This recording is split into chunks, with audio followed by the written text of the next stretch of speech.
Okay, I got the volume proper this time. Turn down just a little. Okay. 1984 by George Orwell. Part 2, Chapter 2. Winston picked up his way up the lane through dappled light and shade, stepping out into the pools of gold wherever the bows departed. Under the trees to the left of him, the ground was misty with bluebells. The air seemed to kiss one's skin. It was the 2nd of May. From somewhere deeper in the heart of the wood came the droning of ringdoves. He was a bit early. There had been no difficulties about the journey, and the girl was so evidently experienced that he was less frightened than he would normally have been. Presumably, she could be trusted to find a safe place. In general, you could not assume that you were much safer in the country than in London. There are no telescreens, of course, but there were always the danger of concealed microphones by which your voice might be picked up and recognized. Besides, it was not easy to make a journey by yourself without attracting attention. For a distance of less than 100 kilometers, it was not necessary to get your passport endorsed, but sometimes there were patrols hanging about the railway stations to examine the papers of any party member they found there and ask awkward questions. However, no patrols had appeared, and on the walk from the station he had made sure by cautious backward glances that he was not being followed. The train was full of proles, in holiday mood because of the summery weather. The wooden seated carriage in which he traveled was filled to overflowing by a single enormous family, ranging from a toothless great-grandmother to a month-old baby, going out to spend an afternoon with in-laws in the country, and as they freely explained to Winston, to get hold of a little black market butter. The lane widened, and in a minute he came to the footpath she had told him of, a mere cattle track which plunged between the bushes. He had no watch, but it could not be 15 yet. The bluebells were so thick underfoot that it was impossible not to tread on them. He knelt down and began picking some partly to pass the time away, but also from a vague idea that he would like to have a bunch of flowers to offer to the girl when they met. He had got together a big bunch and was smelling their faint, sickly scent when a sound at his back froze him. The unmistakable crack of a foot on twigs. He went on picking bluebells. It was the best thing to do. It might be the girl, or he might have been followed after all. To look around was to show guilt. He picked another and another. A hand fell lightly on his shoulder. He looked up. It was the girl. She shook her head, evidently as warning that he must keep silent, then parted the bushes and quickly led the way along the narrow track into the wood. Obviously, she had been that way before, for she dodged the boggy bits as though by habit. Winston followed, still clasping his bunch of flowers. His first feeling was relief, but as he watched the strong, slender body moving in front of him, with the scarlet sash that was just tight enough to bring out the curve of her hips, the sense of his own inferiority was heavy upon him. Even now it seemed quite likely that when she turned around and looked at him, she would draw back after all. The sweetness of the air and the greenness of the leaves daunted him. Already on the walk from the station, the May sunshine had made him feel dirty and etiolated, a creature of indoors, with the sooty dust of London in the pores of his skin. It occurred to him that till now she had probably never seen him in broad daylight in the open. They came to the fallen trees that she had spoken of. The girl hopped over and forced apart the bushes, in which there did not seem to be an opening. When Winston followed her, he found that they were in a natural clearing, a tiny grass knoll surrounded by tall saplings that shut in completely. The girl stopped and turned. "Here we are," she said. He was facing her at several paces distance. As yet he did not dare move near her to her. "I didn't want to say anything in the lane," she went on, "in case there's a mic hidden. I don't suppose there is, but there could be. There's always the chance of one of those swine recognizing your voice. We're all right here." He still had not the courage to approach her. "We're all right here?" he repeated stupidly. "Yes, look at the trees. They were small ashes, which at some time had been cut down and had sprouted up again into a forest of poles. none of them thicker than one's wrist. There's nothing big enough to hide a mic in. Besides, I've been here before. They were only making conversation. He had managed to move closer to her now. She stood before him very upright, with a smile on her face that looked faintly ironical, as though she were wondering why he was so slow to act. The bluebells had cascaded onto the ground. They seemed to have fallen of their own accord. He took her hand. Would you believe, he said, that till this moment I didn't know what color your eyes were? They were brown, he noted, a rather light shade of brown, with dark lashes. Now that you've seen what I'm really like, can you still bear to look at me? Yes, easily. I'm 39 years old.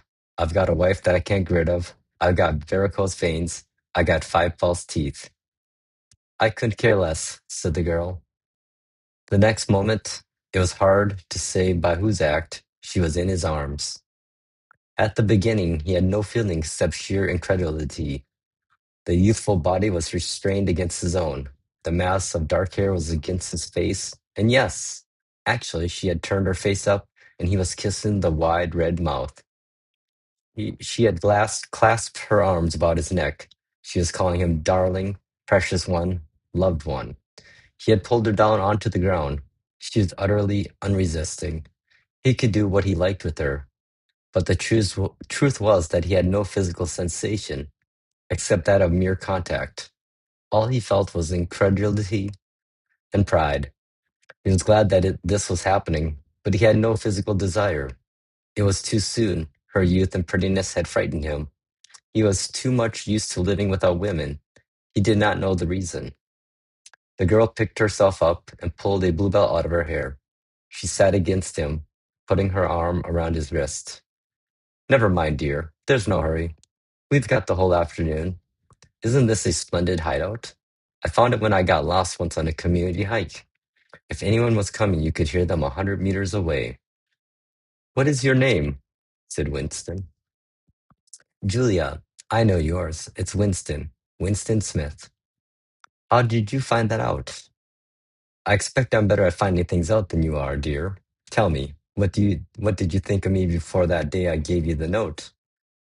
He did not feel any temptation to tell lies to her. It was even a sort of love offering to start off by telling the worst. I hated the sight of you, he said. I wanted to rape you and then murder you afterwards. 2 weeks ago, I thought seriously of smashing your head in with a cobblestone.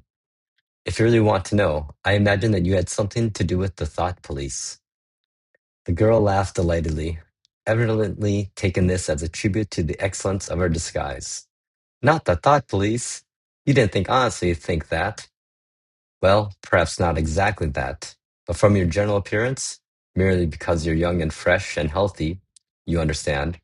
I thought that probably you thought I was a good party member, pure in word and deed. Banners, processions, slogans, games, community hikes, all that stuff. And you thought if I had a quarter of a chance, I'd denounce you as a thought criminal and get you killed off? Yes, something of that kind. A great many young girls are like that, you know. It's this bloody thing that does it, she said, ripping off the scarlet sash of the Junior Anti-Sex League and flinging it onto a bow. Then, as though touching her wrists had reminded her of something, she felt in the pocket of her overalls and produced a small slab of chocolate. She broke it in half and gave one of the pieces to Winston. Even before he had taken it, he knew by the smell that it was very unusual chocolate. It was dark and shiny, and was wrapped in silver paper. Chocolate normally was dull brown, crumbly stuff that tasted, as nearly as one could describe it, like the smoke of a rubbish fire. But at some time or another, he had tasted chocolate like the piece she had given him. The first whiff of its scent had stirred up some memory which he could not pin down, but which was powerful and troubling. Where did you get this stuff? He said. Black market, she said indifferently. Actually, I am that sort of girl, to look at it. I'm good at games. I was a troop leader in the Spies. I do volunteer work 3 evenings a week for the Junior Anti-Sex League. Hours and hours I spent pasting their bloody rot all over London. I always carry one end of a banner in the processions. I always look cheerful, and I never shirk anything. I always yell with the crowd. That's what I say. It's the only way to be safe. The first fragment of chocolate had melted on Winston's tongue. The taste was delightful, but there was still that memory, still moving around the edges of his consciousness. Something strongly felt, but not reducible to definite shape, like an object seen out of the corner of one's eye. He pushed it away from him, aware only that it was the memory of some action which he would have liked to undo, but could not. You are very young, he said. You are 10 or 15 years younger than I am. What could you see to attract you in a man like me? It was something in your face. I thought I'd take a chance. I'm good at spotting people who don't belong. As soon as I saw you, I knew you were against them. For Winston. Them, it appeared, meant the party, and above all, the inner party, about whom she had talked with open jeering hatred, which made Winston feel uneasy, although he knew that they were safe here, if they could be safe anywhere. A thing that astonished him about her was the coarseness of her language. Party members were supposed to not to swear, and Winston himself very seldom did swear aloud. At any rate, Julia, however, seemed unable to mention the party, and especially the inner party, without saying the kind of words that you hear chalked up in dripping alleyways. He did not display it. He did not dislike it. It was merely one symptom of her revolt against the party and all its ways, and somehow it seemed natural and healthy, like the sneeze of a horse that smells bad hay. They had left the clearing and were wandering again through the checkered shade, with their arms around each other's waists whenever it was wide enough to walk two abreast. He noticed how much softer her wrists seemed to feel now that the sash was gone. They did not speak above a whisper. Outside the clearing, Julia said it was better to go quietly. Presently, they had reached the edge of the little wood. She had stopped him. Don't go out to the open. There might be someone watching. We're all right if we keep behind the boughs. They were standing in the shade of hazel bushes. The sunlight, filtering through innumerable leaves, was still hot on their faces. Winston looked out into the field beyond and underwent a curious, slow shock of recognition. He knew it by sight, an old, close-bitten pasture, with a footpath wandering across it and a mole-hole here and there. And the ragged hedge on the opposite side of the boughs of the elm tree swayed just perceptibly in the breeze, and their leaves stirred faintly in the dense masses like women's hair. Surely somewhere nearby, but out of sight, there must be a stream with green pools where days were swimming. Isn't there a stream somewhere near here? He whispered. That's right, there is a stream. It's at the edge of the next field, actually. There are fish in it, great big ones. You can watch them lying in the pools under the willow trees, waving their tails. It's the golden country, almost, he murmured. The golden country? It's nothing, really. A landscape I've seen sometimes in a dream. Look, whispered Julia. A thrush had alighted on a bough not 5 meters away, almost at the level of their faces. Perhaps had not been seen then. Perhaps it had not seen them. It was in the sun, they in the shade. It spread out its wings, fitted them carefully into place again, ducked its head for a moment, as though making a sort of obeisance to the sun, and then began to pour forth a torrent of song. In the afternoon hush, the volume of sound was startling. Winston and Julia clung together, fascinated. The music went on, minute after minute, with astonishing variations, never once repeating itself, almost as though the bird were deliberately showing off its virtuosity. Sometimes it stopped for a few seconds, spread out and resettled its wings, then swelled its speckled breast and again burst into song. Winston watched it with a sort of vague reverence. For whom, for what was that bird singing? No mate, no rival was watching. What made it sit at the edge of the lonely wood and pour its music into nothingness? He wondered whether, after all, there was a microphone hidden somewhere near. He and Julie had spoken only in low whispers, and it would not pick up what they had said, but it would pick up the thrush. Perhaps at the other end of the instrument, some small, beetle-like man was listening intently, listening to that.